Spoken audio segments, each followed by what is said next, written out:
Estamos de volta no ponto D e nós estamos com a nossa série falando sobre a pandemia. E como eu tenho brincado, a pandemia ou a pandemônica, eu não sei o que é. E hoje nós estamos indo lá para um país maravilhoso que não deve estar passando por nada disso, talvez. Vamos lá, Thaís, me conta aí. Bem-vinda, Thaís. Obrigada, Douglas. Quem dera que a gente não estivesse passando por isso, hein? Nós estamos em outubro, começo de outubro. Nosso show é gravado, né? E não sei quando você vai estar vendo isso, mas a ideia é de manter esse registro para que a gente possa saber o que aconteceu e o que está passando, né? Me conta aí, Thaís, como é que estão as coisas agora aí? Bom, a gente entra numa segunda etapa, um rebondissement, então recomeça a brincadeira de extremo mau gosto. A partir de sexta-feira agora, chegou um decreto do governo, a partir de amanhã, todos os bares, cafés e restaurantes de Bruxelas estarão fechados por 30 dias. O que vai gerar um impacto, já existe esse impacto muito violento nessa área, chamado aqui de HoReCa, que é a área de restaurantes, enfim, e vem esse impacto violento agora, mais 30 dias fechado. E isso, aqui a gente chama a área de hospitality, né? A área de... Hotéis também vão estar nessa lei? Como é que está tudo? Não, os hotéis não entram, mas o problema é a circulação de turistas que não está acontecendo em lugar nenhum da Europa. Muito pouco, muito pouco. E os escritórios vão estar abertos, o colégio está aberto, como é que está? A maioria das pessoas estão fazendo trabalho, na medida do possível, trabalho em casa, teletrabalho. As escolas já estiveram fechadas por algum tempo. Há 2 semanas, mais ou menos, a escola de uma das minhas netas fechou uma parte do funcionamento, que nós chamamos de garderie. Então, antes das aulas começarem e após o final das aulas, tem um espaço onde eles ficam com as pessoas que cuidam dessas crianças, que têm atividades, enfim. E uma dessas pessoas testou positivo, então parou de funcionar, o que significou todo um transtorno também, porque alterou o horário de levar essas crianças para o trabalho, mas os pais trabalham em horário fixo, não é? Os que têm trabalho ainda, e no final do dia também, normalmente, o dia termina às 5h30, às 6 horas da tarde, os pais que trabalham, e lá às 3h15 tinha que buscar as crianças na escola. Então, já houve um alerta também do governo, não está descartada a possibilidade de fechar as escolas novamente. Mas os escritórios, como você falou, muita gente fazendo remoto, mas ainda tem alguém indo, comércio está aberto, fechado, como é que está? O comércio está aberto, a recomendação aqui na cidade onde eu vivo, em Waterloo, você já pode andar na rua sem máscara, mas quando você entra em um comércio, o ideal, o recomendado é que você use máscara. Esse comecinho de outubro está sendo interessante porque a gente está conseguindo fazer um raio-x, e o que você falou é o recomeço em alguns lugares, mas me conta aqui, qual foi o pior período que houve aí na Bélgica? Bom, o período de início de março, logo depois nós já tivemos tudo parado, escolas, enfim, foram 3 meses bem pesados, com todas as escolas paradas, com aulas. Então, eu posso te falar da minha experiência, por exemplo, porque como a minha filha teve que trabalhar, ela trabalha na Maison Communale, que vale a prefeitura, de uma das... Bruxelas é uma cidade dividida em várias comunas. Então, tem várias, como no Rio a gente tem subprefeitura, são prefeituras de cada grande bairro, ela trabalha em uma delas e foi considerado trabalho prioritário.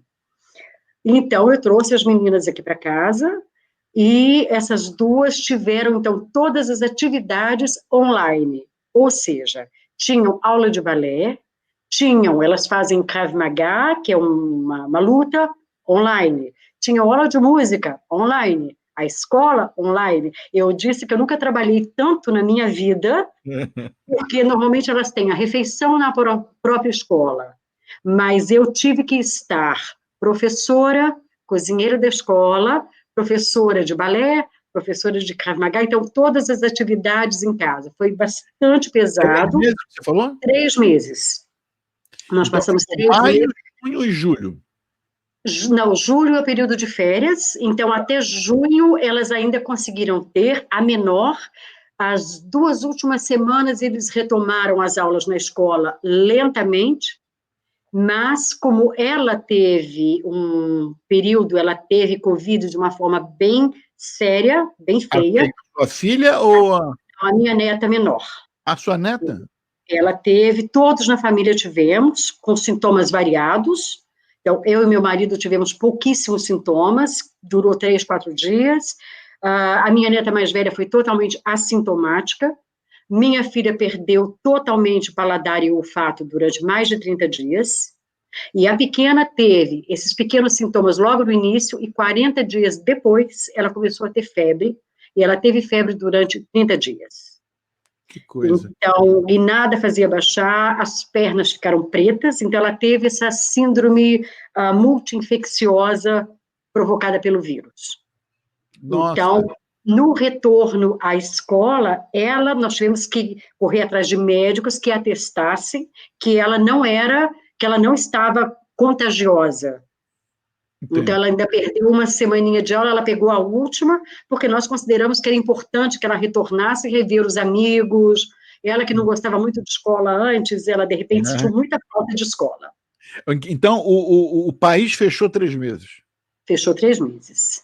Que aí voltou, reabriu por quê? Porque os números caíram, Os números caíram. o número de mortes também caiu.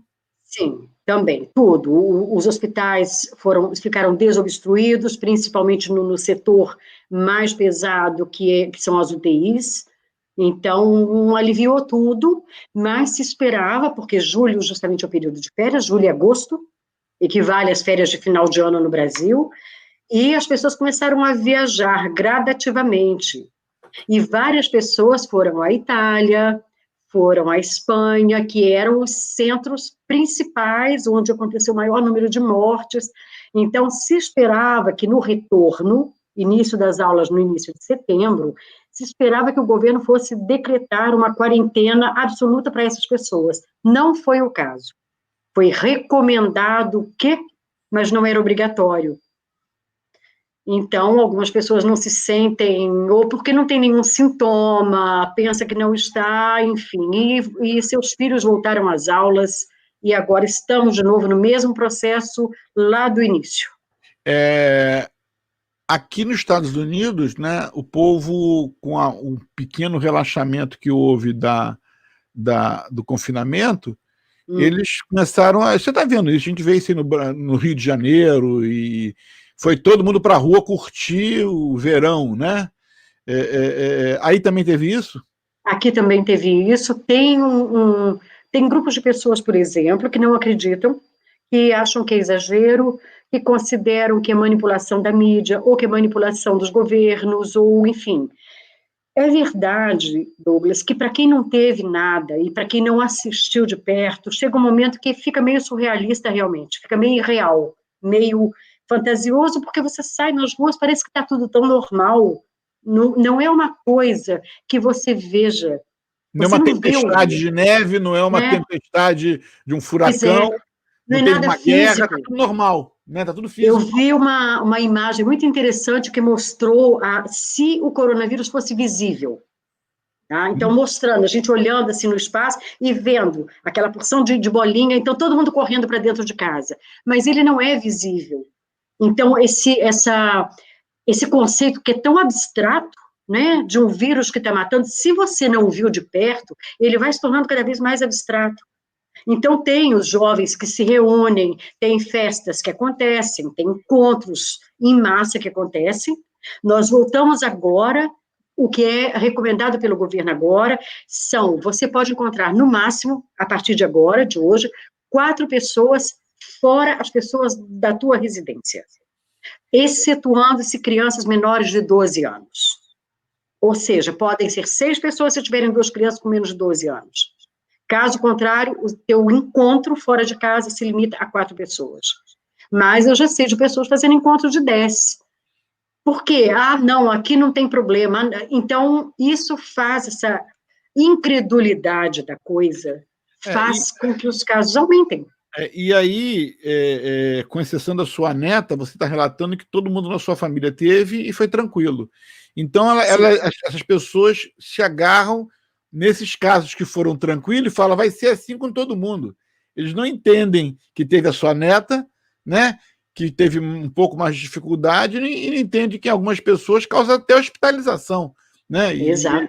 eles não conseguem. Aqui nós temos um exemplo que o presidente dos Estados Unidos foi para o hospital, teve os melhores tratamentos possíveis no mundo, e agora ele mesmo estava falando na televisão que é só uma gripe, que não se preocupe, É não tenha medo de escandaloso. ter. É Entende? escandaloso, porque ele banaliza uma coisa que é muito séria.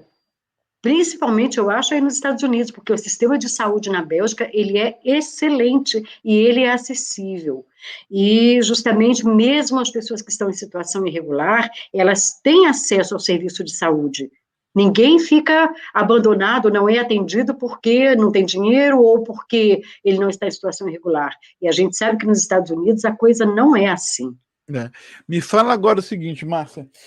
De novo, Márcia? De Nossa, novo, eu vou ligar para ela, vou falar, olha, teve anota um aí, problema. Ana, para cortar esse 11 minutos aí, porque eu chamei ela de Márcia pela terceira vez, imperdoável, né? Bem, Thaís, me conta o seguinte, como é que vocês, como a família, como é que a família da Thaís está convivendo nesse momento com esse vírus? Com os cuidados que nós mantivemos até agora, eu saio o que é necessário, a maioria do meu trabalho, a maior parte do meu trabalho eu posso fazer em casa, é teletrabalho mesmo. Se eu tenho uma tradução para fazer, necessariamente eu estou em casa. Trabalho como intérprete, até mesmo eu trabalho como intérprete, eu posso fazer online também, aulas online. Então, para mim está fácil ficar em casa, eu saio justamente para buscar as meninas nas atividades delas. Ontem foi um dia que eu passei o dia todo fora de casa, porque tem que pegar da aula de desenho, leva para o balé, espera o balé terminar, leva para o Krav Maga, enfim. Ida ao supermercado, o que é necessário. Fora isso, nenhum evento, nem nada. Estamos calmamente em casa, com o privilégio, eu reconheço, de um jardim, que tem uma É, importância vital. sem Eu dúvida sei que nenhuma. Fica mais fácil. Fica mais Quem fácil. vive em Bruxelas, por exemplo, em apartamento, com criança, é pesado, principalmente agora chegando o inverno. É. Mas o grupo da sua família que tem mais acesso a pessoas de fora são as suas netas, por causa do colégio. Sim, sim, exatamente. E, Minha e filha também, porque minha filha trabalha numa prefeitura. tá. Ainda que o atendimento atualmente seja com hora marcada, que se mantenha a distância, tenha proteção, tenha uso de máscara, enfim, mas quem tem mais contato realmente com o público é minha filha. Tá. Então, tá dando abraço o tempo todo? A sua filha É, tá com saudade do abraço? exatamente. A gente fica, né? É o próximo distante, né? É, gera uma tensão muito grande nela, em todo mundo, em toda a família. Ela sabe que ela expõe todo mundo, que ela expõe as filhas de novo, e depois da experiência com a pequena, Fica mais nós suja. não queremos viver aquilo de novo, não. Foi exatamente no mesmo período que aquele ator canadense teve a perna amputada, e as pernas da minha neta ficaram prontas para. Que coisa, que absurdo. Ficaram negras, ficaram impressionante. Agora, está havendo casos das pessoas pegarem novamente aí na Bélgica? Ou... Oficialmente ainda não tem nenhum, não, Aham, Douglas. aham, uhum.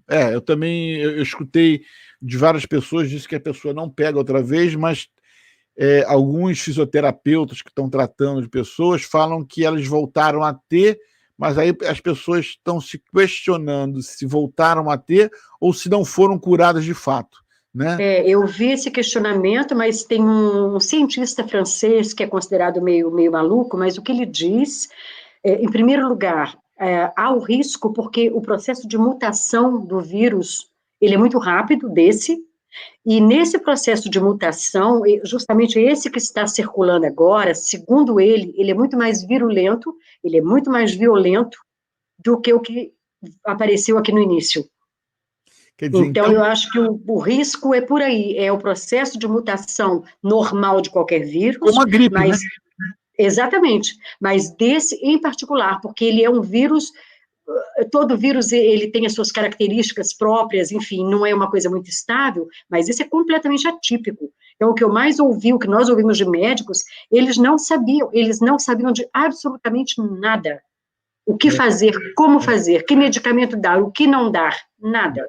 Não, o que as pessoas têm falado é exatamente o seguinte, que esse é um vírus que vai estar ao nosso redor por anos, talvez nunca vá embora, assim como a gripe, né? Assim como o HIV, como a AIDS. Exatamente. A gripe, nós tomamos a vacina de gripe que contém os vírus conhecidos até então, mas se tiver alguma variação nova esse ano, não está coberto. Entendeu? Exatamente. Então, quer dizer, nós vamos tomar uma vacina contra o vírus do que nós temos conhecido até o momento. Você já está falando aí que a nova retomada que está tendo possivelmente já é uma mutação. Então, essa vacina que está saindo agora não inclui essa mutação. Não. Então, quer dizer, eu posso não pegar mais a primeira geração do corona, mas posso pegar a segunda. Então, quer dizer, a nossa vida definitivamente parece que vai mudar, né? Parece que sim. Eu só espero que a gente realmente esteja conseguindo aprender alguma coisa com isso tudo, porque é bem pesado. E como aprendizado, que escola é essa? Eu acho que a gente está fazendo um intensivão como nunca se imaginou fazer. Todos os anos de faculdade em 30 dias.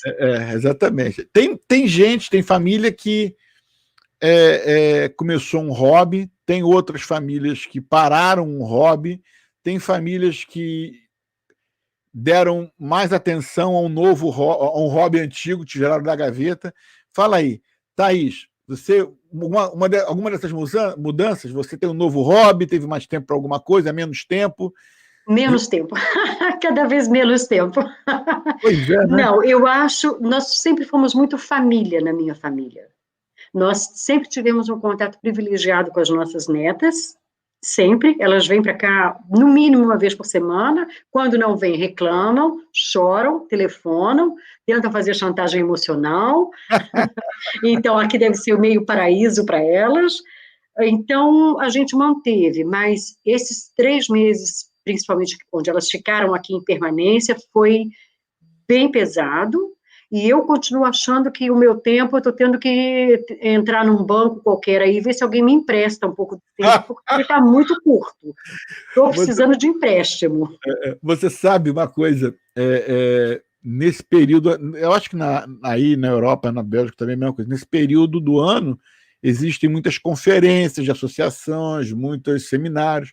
Então, aquelas conferências que nós íamos na sexta-feira e voltávamos no domingo, aqui, eu não sei como é que foi aí, mas aqui eles criaram um modelo que, em vez dessa ida, para não ocupar muito tempo seu tempo, nós vamos fazer 3 horas uma vez por semana durante 5, 6 semanas. Então, gente, só que quando isso se acumula, todas as conferências, eu não faço mais nada saindo de uma conferência e entrar na outra. E são conferências de trabalho. Entendeu? Amanhã termina a conferência dos jornais, mas ontem começou a conferência de treinamento do Rotary. E aí, quer dizer, peraí, isso tem que parar em algum momento, porque eles não estão... Mas é assim que eu me sinto. Eu saio de uma reunião, entro em outra, saio de outra. Não,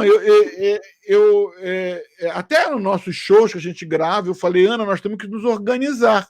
Vamos ter um dia de gravações, porque senão a gente fica doido. Entendeu? Então, nunca fiquei tanto tempo sentado na minha mesa como fico agora. Aí ontem me falaram assim, faz o seguinte, você a cada 1 hora sai e dá uma volta no quarteirão da sua casa. Vou ter que fazer, porque eu não estou aguentando. Né? Eu me sinto do mesmo jeito, Douglas. A gente não para de trabalhar e fica parado o tempo todo. É isso aí, não para de trabalhar e parar no mesmo lugar. Meu filho ontem falou uma coisa engraçadíssima que eu já estava fazendo, mas eu falei assim: não é só a pessoa mais velha, não, mais novo. Meu filho está numa cidade aqui de colégio, é a capital do estado da Flórida, no Tallahassee, por causa que ele foi, a esposa dele foi fazer medicina lá e eles foram para lá. Ele aproveitou tirando esse tempo lá e fazendo mais um curso. E ele falou assim: pai, eu estou mudando de lugar de ter aula. Então tem aula na sala, aí depois eu mudo, vou ter aula na varanda, porque eu não aguento ficar no mesmo lugar. Aí eu falei assim, cara, eu estou fazendo a mesma coisa, porque quando tem algum trabalho, eu saio daqui, eu vou para a sala, porque eu não aguento mais ficar aqui nesse mesmo lugar, eu me sinto prisionário aqui dentro. Né? É verdade, é verdade. No final do dia a gente está com os olhos ardendo, porque você fica colado, ou você está no WhatsApp, você está no celular, ou você está no computador em permanência. Então, tem hora, a posição do corpo, das costas, e a gente... Aí eu fiquei assim, eu acho interessante, porque eu perdia muito tempo de estrada. A Bélgica é um país pequenininho, e eu sempre me desloquei muito nas empresas. Então, eu trabalho com o pessoal no Porto de Antuérpia, por exemplo. Bom, até lá eu levo, em média, 1h30, coisa que para brasileira é insignificante, é nada. Charleroi na Sonacar. Sonacar, ela tem uma parceria com a Embraer. Então, Charleroi dá 50 minutos até lá, mas, bom, aí você conta 50 para ir, 50 para voltar, você tem o trânsito, dependendo do horário que você vai, se é de manhã, você vai, né, você vai ter uma embouteillage, um engarrafamento, enfim. Eu falava assim, meu Deus, eu perco tanto tempo dentro do carro, agora eu achei, bom, vai me sobrar esse tempo, não é? Não sobra. Aquelas 2 horas que eu ia perder dentro do carro, indo e voltando para o Charleroi. Coisas diferentes, já é. Pegando a estrada, hipertensa, meu Deus, a hora, eu vou chegar atrasada. Eu detesto, eu sou uma brasileira atípica.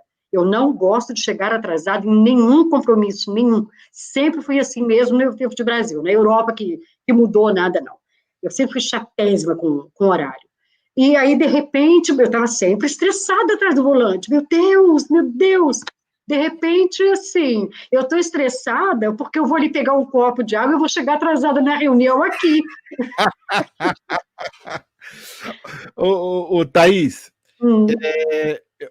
eu vou encerrar nosso programa com uma pergunta e surpresa que eu estou fazendo a todos Olha lá. Os meus convidados. E só vão saber depois quando a gente começar a colocar os programas no ar. Tá? Me fala uma coisa. O que você teria feito se você soubesse que tudo isso ia estar acontecendo?